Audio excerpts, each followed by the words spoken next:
여러분의 슬기로운 독서 생활의 가이드 슬기로운 독서 생활 이제 시작합니다.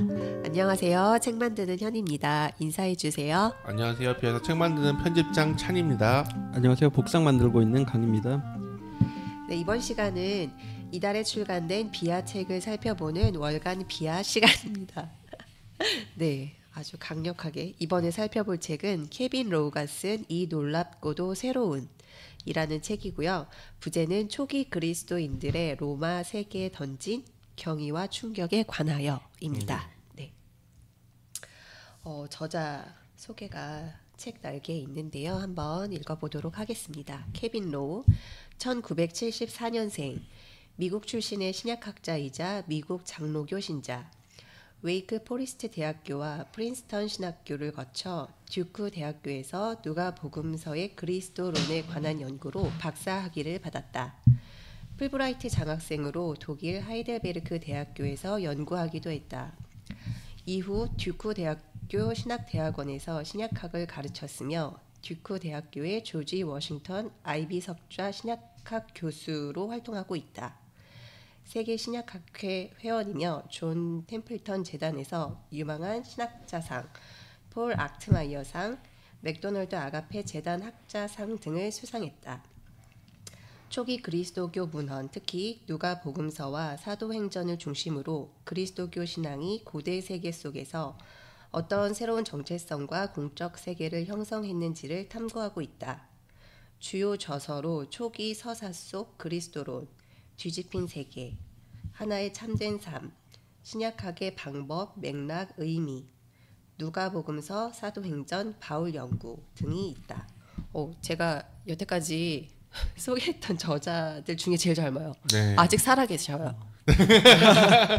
웨르크 프라이 교수님 계시네요. 네네네. 살아있다는 게 이렇게 독특한 걸 줄 몰랐는데. 네, 중간에 세상을 피터 브라운 떠났다. 교수님도 살아계십니다. 그러네요. 근데 어쨌든 74년생, 네, 70년대생. 와, 젊으신 분이시네요. 70년대생이 되게 젊게 느껴지더라고요. 그 날개 보니까. 74년생, 50대 초인데. 그렇죠. 네, 어떻게 그 알고 이 책을 기획하고 출간하시게 됐는지 좀 궁금했어요. 국내 처음 소개된 그렇죠. 저자분이시죠? 네네네. 그렇죠. 원래는 그러니까 저는 지금 그 비아 아시는 분들 아시겠지만은 그리고 로마는 그들을 보았다. 그리고 마침내 그들이 로마를 바꿔갈 때 이어서 계속 저는 이 그 초기 기독교 중에서 로마 세계 속 기독교의 역할과 기독교의 성장 약간 이런 부분 그 고대 사회 속 로마 기독교의 활동 이런 거에 대해서 관심이 많은데 그걸 하다가 자연스럽게 요 학자가 많이 인용된다는 것을 알게 됐어요. 그래서 원래 처음 알게 된 거는 원 트루 라이프라고 하나의 참된 삶 요거를 먼저 제가 발견하게 됐고요. 그게 뭐냐면은 여기 이 책에 이 놀랍고도 새로운에도 조금 중간에 등장하는데 그 당시에 기독교가 가장 그 경쟁하던 실질적인 것은 스토아 철학이었다. 이것을 걸어가지고 스토아 철학과 기독교를 비교한 책이었고 그게 나름대로 되게 좀 그 학계에서 그 성서학계뿐만 아니고 인문학계에서도 인정을 받아요. 그러니까 그게 뭐냐면은 여러 가지가 이제 얽혀 있는데 한편으로는 그 피에르 아도라는 그 지난번에 피터 브라운 얘기하면서 그 철학사를 새롭게 고대 철학을 새롭게 정립한 사람으로 피에르 아도라는 사람이 뽑히는데 그 사람이 결국에는 그 당시에 철학이라는 거는 어떤 관념론처럼 보이는 철학들도 실제로는 삶에 관한 얘기였다. 그리고 삶을 우리가 어떻게 살아가고 삶을 꾸려갈 것인가에 관한 이야기였다. 이 식으로 해서 고대 철학을 전면적으로 다시 보게 해준 그 학자거든요. 그 피에로 아도의 영향 아래 피터 브라운도 이제 피터 브라운도 어떻게 보면 암시적으로 기독교도 결과적으로는 그 당시에 사람들한테는 일종의 철학 체계, 그러니까 삶을 어떻게 살아가느냐라는 것을 다 갔을 것이다라는 태제를 이제 이 케빈 로우가 이어받아서 그 당시에 모든 스토아 문헌과 기독교 문헌을 비교하면서 어떤 면에서 충돌했을지 실질적인 쪽으로서 경쟁했을지를 두고 비교한 그 책이 이제 각광을 받고 저도 보니까는 굉장히 접근법도 좋고 굉장히 학문적이고 성실하고 해가지고 이 사람이 쓴 다른 책은 없을까 하는 와중에 이 사람이 그 당시 기준으로 최근작이었던 이 놀랍고도 새로운을 썼던 거죠. 근데 보니까는 그때까지 이 사람이 한 연구를 되게 한편으로는 집약해 놓으면서도 굉장히 뜨거운 느낌이 마음에 들어서 사실은 올해 내 생각은 사실은 하지 않았어요. 근데 그 지난번에 그 피터 브라운 책을 내니까 몇몇 분들이 되게 좋긴 좋은 책이긴 한데 이게 오늘날 우리가 이 신앙과 무슨 상관이냐 약간 이런 질문 몇몇 분들이 던지고 했던 차에 한 요번 시점쯤에 좀 이 우리가 이 비하에서 나름대로 이렇게 초기 기독교 그러니까는 이 초기 기독교 중에서도 사도행전이나 이를테면 다른 출판사들에서 하는 방식과 조금 다른 방식으로 하는 이유에 대해서 좀 무엇을 지향하고 있는 것인가를 좀 밝힐 필요가 있겠다 싶어서 이 놀랍고도 새로운을 내게 됐습니다. 네. 어쨌든 케빈 로우와의 만남은 그런 거고. 근데 되게 좀 또 하나 재밌는 거는 케빈 로우가 50대라고 했잖아요. 네. 근데 케빈 로우를 지도한 사람, 본인이 영향을 그러니까 누구한테 배웠냐 보니까 이피 샌더스를 언급을 하더라고요. 인터뷰를 보니까 그러니까 되게 학구적인 사람들한테 전형적으로 딱 보면은 그 프린스턴 신학교 나왔고 듀크 대학교에서 박사가 나는 아주 그냥 한마디로 엘리트인 거예요. 신학의 엘리트고 어떤 면에서 굉장히 아카데미적인 학풍에서 벗는데 이 책 보신 분들은 알겠지만 그런 학자보다는 뭔가 되게 뜨거운, 그러니까 물론 학술적인 역량도 보이지만 그 못지않게 뭔가 뜨거운 마음이 읽히는데 그거는 되게 아이러니하게도 제가 보기에는 그 엄청나게 차가운 선생님들 밑에서 뭔가가 이 그 한계를 본 게 아닐까. 그래서 이 케빈 로우가 이 뒤에서 보시면은 그 아까 저서 목록에 신학 그 방법 맥락 네, 맞죠? 갑자기 저도 기억이 안 나는데 신약학의 방법 네, 신약학의 맥락 의미 이게 제가 보기에는 이게 되게 재밌는 게 이 놀랍고도 새로운 다음에 나온 책이에요. 그래서 이 놀랍고도 새로운이 나름대로 좀 많이 팔렸고 이게 학계에서 나름 좀 화제가 되었거든요. 그러니까 보시면 알겠지만 이게 뜨거워가지고 근데 이게 사실 신학자는 보통 이렇게 뜨거운 책을 쓰지 않는데 너 이렇게 뜨거운 책을 네가 뭔데 이렇게 뜨거운 책 쓴 거야? 이런 비판을 많이 받은 거죠. 근데 그러면서 내가 그렇게 얘기할 수 있는 이유를 밝힌 게 이게 신약학 방법의 의미인 거예요. 그러니까 이 책을 어떻게 보면 이거를 쓴 그런 네. 뭐랄까 뭐 저술 방법이라고 하긴 좀 그렇겠지만 하여튼 그런 약간 외형적인 네. 그런 걸 조금 담아줄 수 있는 책일 수도 있겠네요. 담고 네. 있을 것 같은. 네, 그래서 원래 여기서도 얘기하지만 원래는 두껍게 쓰려고 했지만 불가피하게 이런저런 사정을 통해서 못 쓰고 이렇게 했잖아요. 그러니까는 원래는 이 책이 본인은 원래는 이렇게 얘기해야 된다는 그런 방법론적인 것까지 생각하고 썼는데 그런 것들이 또 숨겨진 또 하나의 텍스트 컨텍스트는 이 책을 이 사람이 이러면 좀 더 감동적이었는데 아내가 이제 되게 불치병에 걸려서 호스피스 활동을 그러니까 병동에 있으면서 그래서 간호하면서 네, 간호하면서 쓴 거예요. 그래서 보시면 알겠지만 여기서 중간에 약간 왜 이게 왜 나온지 모르는데 그 죽음과 부활 얘기하면서 아무리 행복하고 그런 결혼 생활도 죽음이 그 말의 끝이라면은 아무런 의미가 없다. 이 얘기를 하는데 그 말이 왜 여기에 있는지 이해가 되더라고요. 왠지 막 울컥하면서 쓰셨을 것 같은 느낌. 네. 부활에 대해서도 되게 강조하는 느낌이었는데 네. 그게 좀 약간 그런 영향도 있는가 싶기도 하네요. 네. 그래서 이 사람은 아마도 제가 보기에는 케빈 로우는 그런 삶의 여러 가운데서 더 어떤 이게 내가 하는 공부가 결코 상아탑에 머물러서는 안 된다는 거를 더 강하게 느낀 것 같고 그거를 이제 뿜어낸 게 이 책이라고 할 수 있고 근데 이씨 너 왜 이래 너 아니랬잖아 막 이래서 근데 원래 쓰려고 하는 그 방법론에 대해서 쓴 게 신학학 그 방법론 거기서 근데 그 책도 되게 재밌는 게 딱 처음에 딱 그 예전에 알맹이에서 나온 책이 있는데 그 웨인 믹스가 쓴 신약학은 어떻게 그러니까 그 신약학 회장 하면서 취임하면서 결국엔 신약학은 일반 역사학이어야 된다 이렇게 제안한 그 글이 있거든요. 근데 그 글을 정면으로 까요. 말도 안 된다. 그러니까 위대한 선생님이지만 어떻게 보면 웨인믹스 풍으로 훈련을 받은 사람인데 자기는 신약학자가 그렇게 하면 안 된다고. 네. 근데 거기서 되게 재밌는 게 그러면서 쓴 글이 만약 진짜라면 어떨 텐가였어요. 그러니까 만약에 신약기에서 얘기하는 증언이 진짜라면 어쩔 거냐. 네. 그러니까 그런 식으로 그래서 이게 되게 지금 이 책 안 보신 분들은 도대체 뭔 말이 하겠지만 보신 분들은 무슨 느낌이신지 아실 거라고 저는 생각을 해요. 그러니까 네, 그리고 막 그 읽다 보면 이제 조금 그 논리 전개 된다 싶으면 성경 구조 막 나오고 네. 그래서 그 약간 부응해하는 느낌도 조금 맞아, 들었고 맞아. 네. 저는 그냥 이게 뭐 그 만물 나오는 이야기 인간 제도들 이렇게 정리를 했지만 저는 읽으면서 그냥 키우다가 두 개로 정리됐거든요. 변화와 증언. 네. 그렇게 그걸 담은 책이다. 네. 약간 이제 그런 느낌으로 다가오긴 하더라고요. 맞아요. 그렇게 볼 수도 있죠. 그래서 저는 약간 그 번역자랑 농담 반 진담을 주고받으면서 또 다른 버전의 월터 윙크다. 네. 근데 월터 윙크가 역사 비평의 한계를 보면서 어떻게 보면 더 프로그레시브한 방향으로 갔다면 월터 윙크는 좀 더 전통적이고 제도적인 방향으로 틀었을 뿐이다. 근데 어쨌든 상하탑 이른바 상하탑 학계에서 뭔가 뛰쳐나와서 신약학계가 단지 신약학에만 종사하는 게 아니라 더 넓은 세계의 변혁과 증언 그 기독교 메시지를 증언하기 위해서 분투해야 된다.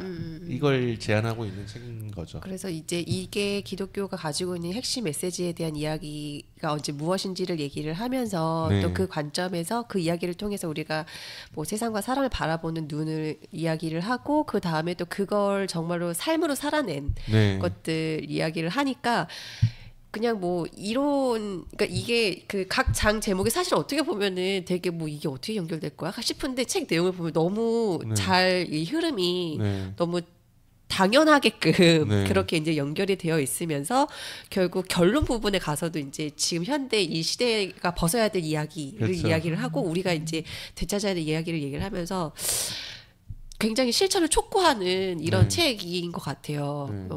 그래서 되게 뭐 아까 말씀하셨던 뭐 피터 브라운 책 읽으면서 뭐 그래서 뭐 지금 이게 우리랑 무슨 상관이야라고 뭐 그런 이야기가 있었다고 사실 저는 근데 뭐 우리의 과거나 이런 이야기들을 그냥 아는 것만으로도 저는 의미가 있다고 생각하는데 네. 진짜로 뭐 실천적인 거나 뭐 그래서 뭐 어쩌자는 거 이런 거를 알고 싶으시다면 네. 이 책을 또 읽어보시면 보시면 알겠지만은 비하의 저자들을 다 인용해요. 그러니까 피터 브라운이랑 뭐 프랜시스 영, 그 각주를 인용해 보시면은 네. 로버트 루이스 일켄, 그다음에 프랜시스 영, 그다음 피터 브라운 이런 사람 다 나오거든요. 근데 이런 자료들 가지고 이렇게 얘기한다. 그런 게 굉장히 그 최근에 그 IVP에서 그 니제이 굽타 교수님의 기독교 로마 제국을 뒤흔든 낯선 종교라는 책.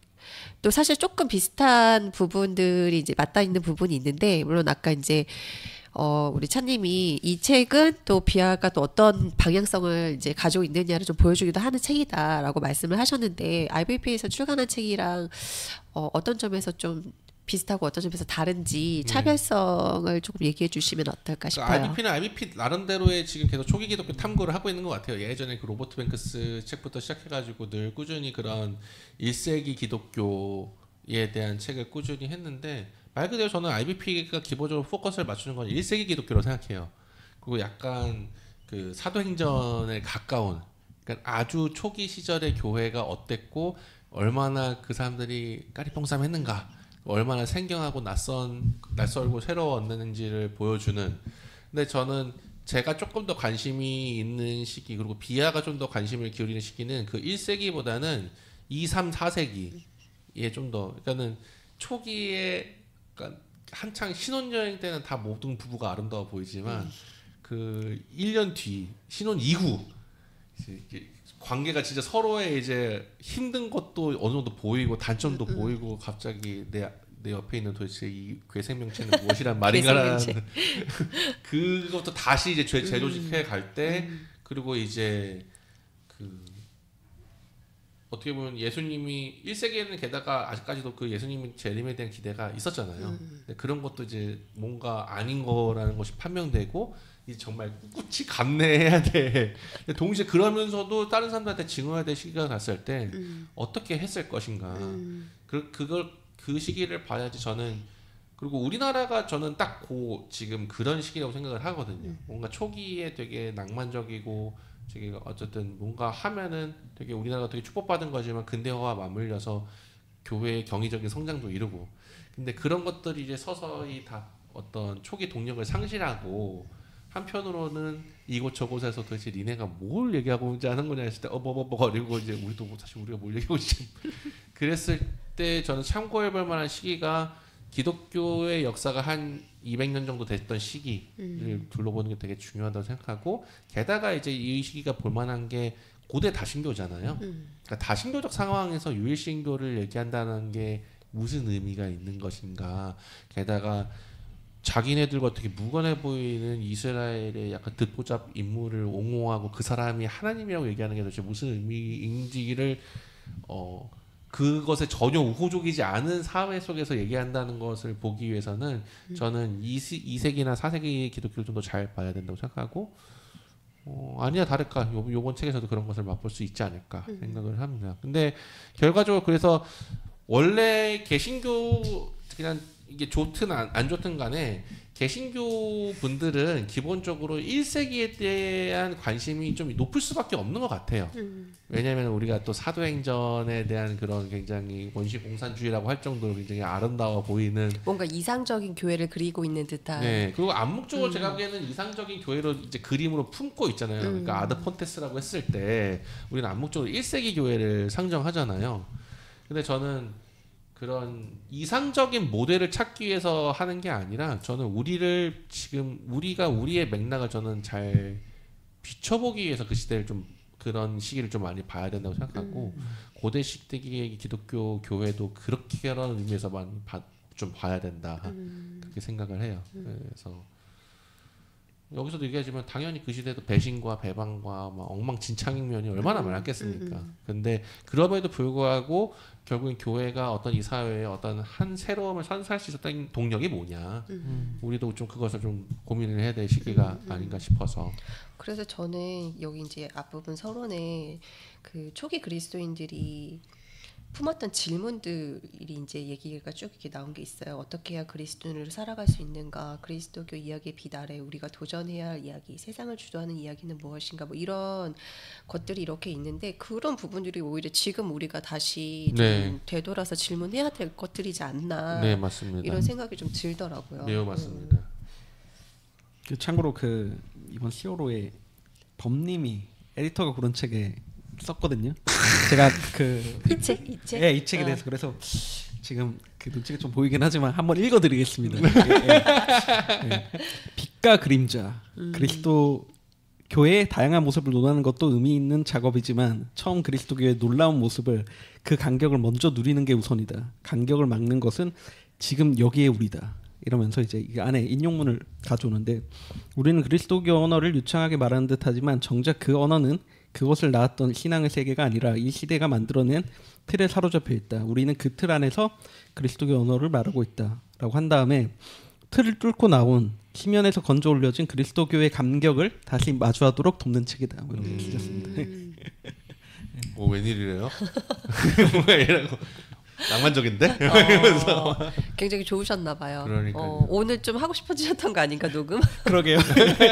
자리를 비켜드렸어야 했나? 강님 어떻게 보셨습니까?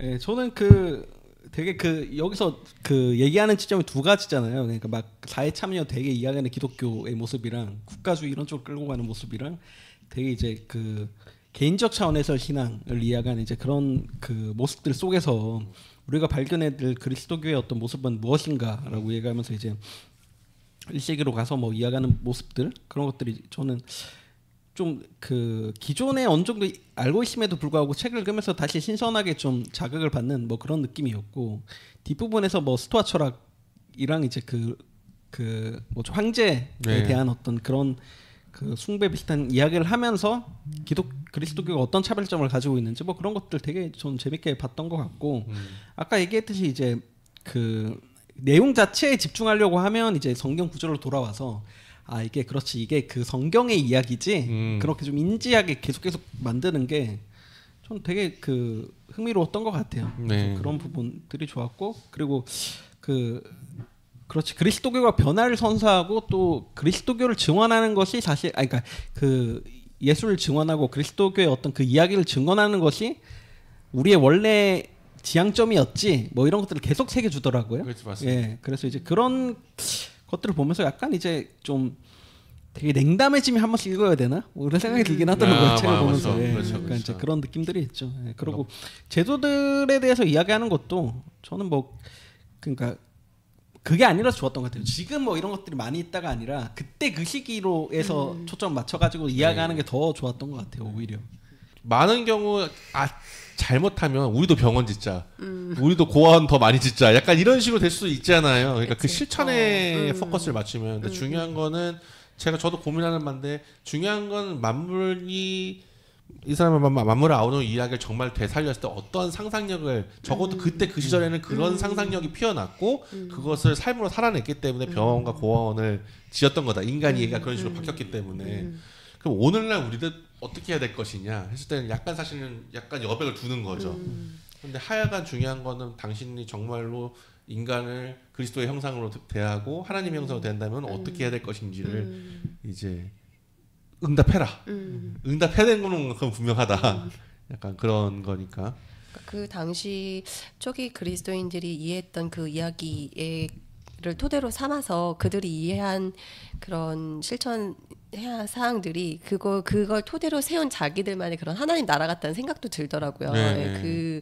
그런 뭐 교육이나 돌봄이나 이런 것들이 저는 이제 이 책이 만물을 아우르는 이야기에서 이제 시작해서 인간, 제도 이렇게 이제 넘어가면서 이야기가 진행이 되는데 그 중에서 저는 2장이 좀 제일 재미가 있었어요. 인간에 대해서 이제 다루는 인간상에 대해서 인간 이해에 대해서 다루는 내용이 좀 재미가 있었는데 막 읽으면서 이번에 복음과상한 9월호에 크리스토퍼 마케인 교수님 인터뷰 실렸잖아요. 근데 거기서도 이제 그 교수님 한테 질문했던 것 중에 인간이란 무엇인가라는 질문에 대한 부분이 있는데 그때 그 교수님이 인간다움을 이제 결정짓는 것이 무엇인지에 대해서 이제 이야기를 하시는데 뭐 그걸 결정하는 것들이 뭐 어떤 능력, 역량 뭐 이런 것들 주장을 하게 되는데 어떤 걸 주장하든 그거에 해당하지 않는 인간들이 있다. 이제 그러면은 뭐 노인이라던가 장애인이라던가 이제 이런 사람들 어떻게 인간이라고 이제 말할 수 없을 만한 그런 요소들을 이야기하게 되는데 이제 그런 부분들을 읽었던 게 생각이 나는데 이 책을 읽으면서 이제 케빈 로우가 말했던 그 만물을 아우르는 이야기에 비추어서 인간을 바라본 그 인간 이해 관점은 어떻게 보면 모든 사람들을 다 아우를 수 있겠구나 이런 생각이 좀 들더라고요. 그래서 그런 부분이 좀 저는 기억에 남았던 것 같아요. 이 장 내용이. 그러니까 지금 방금 얘기하신 게 가장 우리가 숨쉬는 공기가 된 부분이죠. 사실은 우리는 그런 장애 인이라고 하잖아요. 인간이라는 기본 인식이 그냥 박혀 있는 거예요, 무조건. 그거는 그러니까 인간인데 그냥 어디가 약간 몸이 불편하시고 약간 이럴 뿐이지 인간이야. 근데 이런 생각을 하게 한 거는 전적으로 거의 기독교라는 거죠. 그거에 대해서 찾는 게 아니라 거기서부터 출발을 하게 된. 근데 여기서 케빌로 약간 빡쳐가지고 거기서 좋은 것만 솎아내고 윤리만 솎아내고 기독교는 없애버리려고 한다. 근데 그러면 결과적으로 둘 다 잃어버린다. 그렇지, 그렇죠. 맞아. 네. 근데 저는 그게 저는 그 왜 타이밍이 되게 절묘하게 그런지 모르겠지만은 요즘 유럽과 미국을 보면 그 증상이 전 둘 다 나타나고 있다고 생각을 하거든요, 실제로.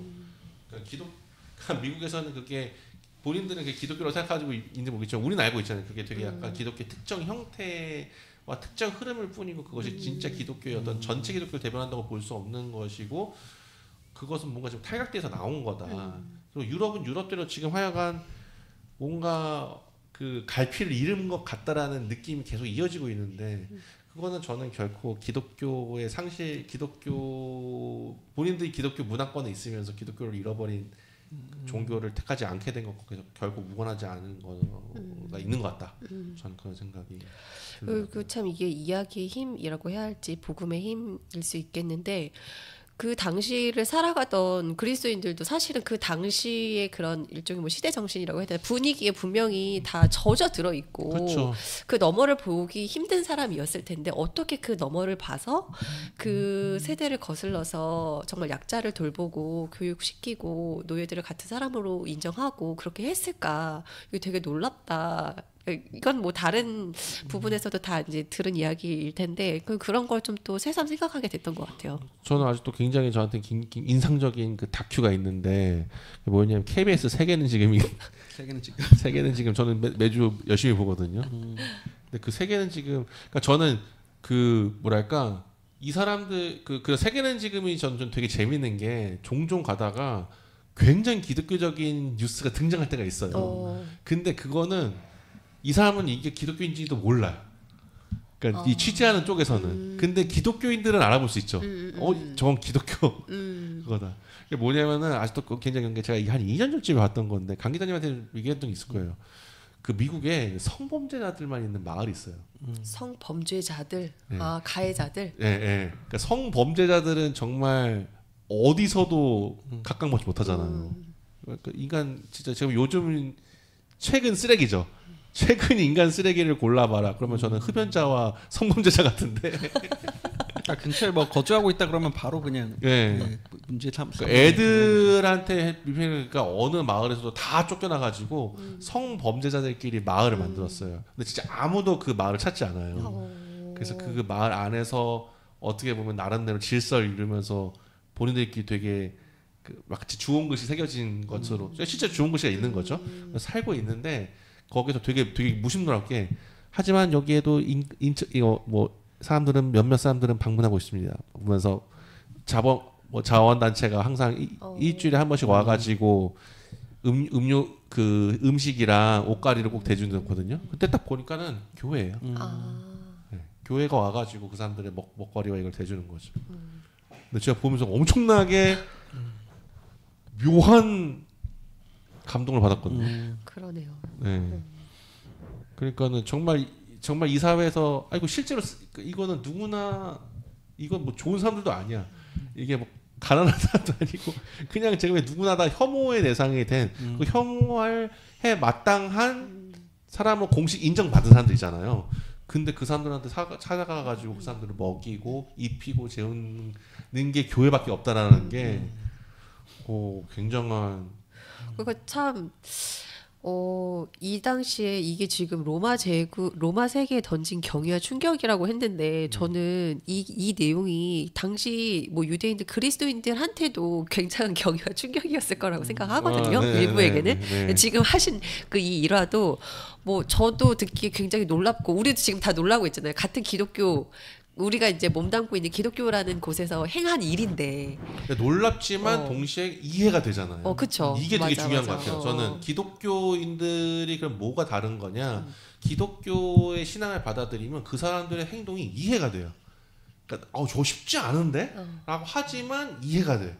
어떻게 해서 저렇게 행동하게 되었는지에 대해서 그냥 무조건적 명령으로 어쨌든 모든 사람을 섬기라고 했으니까 섬기는 거다라고 하면은 약간 교회에서는 우리는 그냥 그래 그렇지 이렇게 되잖아요. 그렇죠. 예. 근데 거기에 성범죄자도 될 줄 몰랐네. 약간 요 정도지. 그렇죠. 근데 그게 되게 무서운 것 같아요. 기독교는 언제나 그런 가능성이 있다. 한번 마음 먹으면 그게 성범죄가 됐든 뭐 이럴 때면 독재자를 이렇게 누군가가 해가지고 뭐 비참하게 살고 있는데 그 사람을 또 먹이고 있다 이러면 놀랍진 않잖아요. 네. 반대로 정말 독재자에 의해서 뭔가 희생당한 사람들도 섬기고 있다고 해도 놀랍지 않지만 그러니까 뭐 어디서 근데 그런 남들 이거는 정말 세상 사람들 보기엔 되게 괴이한 건데 이거 한다고 해서 뭐 성범죄자 돕는다고 해서 무슨 각광을 받겠어요. 왜 돕냐고 그렇죠. 질타나 받겠지. 근데 우리는 알고 있잖아요. 그것에 대해서. 근데 좀 저는 이 케빈 로우가 이렇게 다시금 그러니까 이런 어떤 사회적 캠페인이나 뭘 하지 말 그거 중요한 게 아니라 그게 중요한 게 아니라 만물을 아우는 이야기를 다시 새기고 그것이 불러기는 상상력에 우리가 응해야 된다. 그 상상력을 통해 다가오는 어떻게 보면 부름에 우리가 응해야 된다는 게 저는 그런 되게 전혀 생각 못했지만 능히 그럴 수 있는 약간 그런 실천들이 많아질 때 세상도 굉장히 한편은 되게 기이하다고 느끼면서도 그런 힘을 결국에는 감지할 수밖에 없지 않을까 저는 그런 생각이 들더라고요. 네, 지금 이 시대에 다시 그렇게 해야 할 것 같아요. 그러니까 아까 그 크리스토퍼 와킨 교수 그 성경적 비판 이론 그 인터뷰 잠깐 말씀하셨는데 그 뭐 호스트 속성 해가지고 뭐 이야기가 결국에는 이제 인간됨을 규정짓는다 하면서 이제 그거를 신앙적으로 가져오잖아요. 그러니까 그 책도 보면 그런 거 현대 철학이나 뭐 이런 그런 철학들에서 얘기할 때 사실 기독교를 굉장히 고리타분하거나 옛날 것으로 하는데 그 약간 그 와킨 교수도 그게 조금 약간 답답한 면이 있는 거죠. 그러니까 그 부분적으로 그 현대 철학이나 이런 데서 얘기하는 그 모든 것들이 자신은 그리스도교가 갖고 있는 그런 부분들인데 그래서 저도 이제 비판 이론으로서 뭐 장애학이나 이런 것들을 보면 이게 파편화된 약간 그리스도교적 메시지를 담고 내가 누구도 뒤에 남겨둬서는 안 된다. 뭐 모두가 함께 가는 것이고 그 중증 장애나 이런 것들조차도 같이 가는 세상을 꿈꿔야 된다. 뭐 이런 얘기들을 그런 이제 그 장애학도 비판 이론 쪽에서 많이 이렇게 접근을 하니까 그래서 그 비판적인 장애 이론에 가지고 얘기하는 그런 것들을 보면 이제 그런 얘기들을 하는데 그게 그 읽다 보면 저도 이거는 기독교의 어떤 한 측면에 있는 부분이지라는 그 공감을 하게 되거든요. 네. 약간 그런 비슷한 느낌을 받는 것 같아요. 이 책도 읽으면서 그러니까 아 그렇지 우리 그 그리스도교가 갖고 있던 이야기가 그 이런 것들이지 하면서 이게 사실 지금 말씀하신 대로 이제 오늘날에 미치는 그런 이제 남겨준 유산들이 상당히 많은데 근데 이제 그 몇몇 어떤 과대 대표되는 이제 그런 모습들 보면서 이제 되게 이제 비난을 받는 종교가 됐다는 게 참 씁쓸하긴 한데 아무튼 여러모로 좀 이렇게 다시 살펴볼 만한 그런 포인트들이 있는 것 같아요. 예. 그리고 또 전반적으로 그러니까는 두 가지 측면에서 저는 그러니까는 비하의 어쨌든 로마 사회에 대한 탐구로서 이 케빈 로우가 있는 거고 또 하나는 어쨌든 신약학 우리가 아는 이제 신약학이라는 아카데미와 교회 그러니까 좋은 의미든지 근대 이후의 가장 큰 문제점은 제가 보기에는 학계랑 어쨌든 교회랑 거리가 생겼고 그 뿌리 깊은 골이 생겼다는 게 문제인데 그거에 대해서 예전에는 조지 신학에서 바르트나 이런 사람들이 결국에는 교회 신학이라는 건 교회를 위한 학문이다라는 식으로 다시 한번 방향을 어떤 식으로든지 이 관계성을 모색하기 위해서 했었다면 이제는 신약학 내부에서도 그것을 하기 위해서 좀 하는 목소리가 나오고 있고 월터 윙크 같은 경우에는 어떻게 보면 그래서 그런 면에서 선구자라고 할 수 있는데 결국엔 월터 윙크는 신약학에서 거의 쫓겨나다시피 했고 본인 스스로도 이제 거의 평화운동에 투신을 했기 때문에 신약학자지만 신약학계에서 알아주지는 않았거든요 전반적으로 뭐 보그라든지 이런 사람 근데 보그도 나중에는 제국에는 신약학 자체에 계속 이 필드 안에서 머무르는 학자는 아니었으니까 그보다 좀 더 광범위 이제 대중신학 범위로 확장된 사람이니까 근데 케빈 로우는 되게 진지하게 그냥 여전히 주요 학술지에 기고를 하고 있고 그 학계 내부에서 이 사람의 레퓨테이션 명성이 유지되고 있는 그 듀크 대학교라는 명칭살과 명문 대학교의 지금 교수인 가운데 지금 이런 얘기를 하고 있다라는 게 어떤 신약학에 약간의 변화가 생기고 있다는 걸 보여주는 징표다. 그리고 또 하나 재밌는 거는 이 책 그러니까 케빈 로우가 쓴 모든 책에 톰 라이트가 추천사를 달았어요.